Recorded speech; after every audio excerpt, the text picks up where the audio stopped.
এই প্রজন্ম ফুফুর বাড়ি চিনে না, জানেও না তার একটা ফুফু আছে, জানেও না।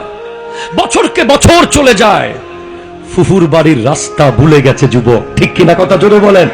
এই প্রজন্ম চাচার বাড়ি চিনে না, এই প্রজন্ম খালার বাড়ি চিনে না, এই প্রজন্ম গরিব বোনকে বিয়ে দেওয়ার পরে মনে করে যে তার জিম্মাদারি শেষ, আর কোনোদিন বোনের বাড়ি যায় না, নিজের বিবি নিয়ে আমোদ ফুর্তি করে জীবন কাটায়।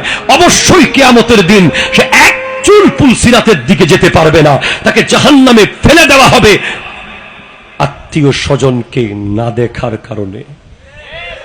কঠিন হয়ে গেছে এই জায়গাটা, একেবারে এই জায়গায় একেবারে আমরা দিন দিন এত অবহেলা, এত অবহেলা, ব্যস্ততা ব্যস্ততা ব্যস্ততা ব্যস্ততা ছাড়া পৃথিবীতে কিছু নাই, ঠিক কিনা জোরে বলেন।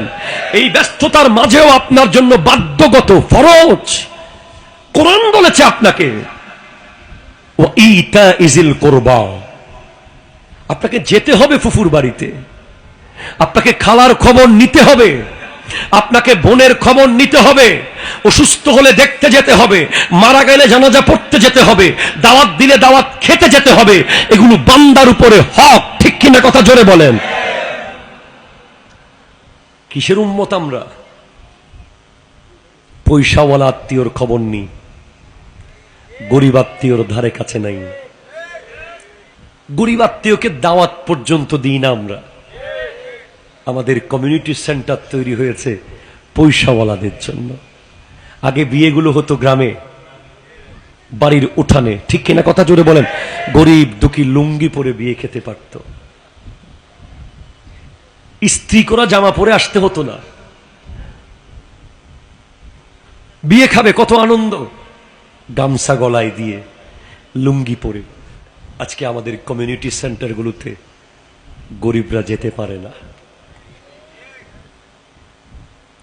গরিবদের জন্য সব দিন দিন বন্ধ হয়ে যাচ্ছে, অথচ রাসূল পাক সাল্লাল্লাহু আলাইহি ওয়াসাল্লাম বলেছেন হাল তুনসারুনা ওয়া তুরজাকুনা ইল্লা বিদুআফাইকুম, তোমাদের এখানে রিজিক দেওয়া হয়, তোমাদেরকে সাহায্য করা হয় তোমাদের ভিতরে আমার গরিব বান্দা আছে বলে। গরিব বান্দা না থাকলে পয়সাওয়ালারা না খেয়ে মরে যেত।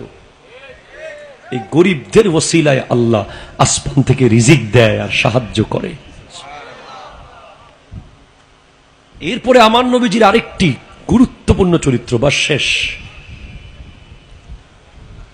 কারো বিরুদ্ধে না বলা, গীবত। আমার নবীর গোটা জীবনী পড়েছি আমরা, বহুবার বহুভাবে ক্লাসে পড়িয়েছি।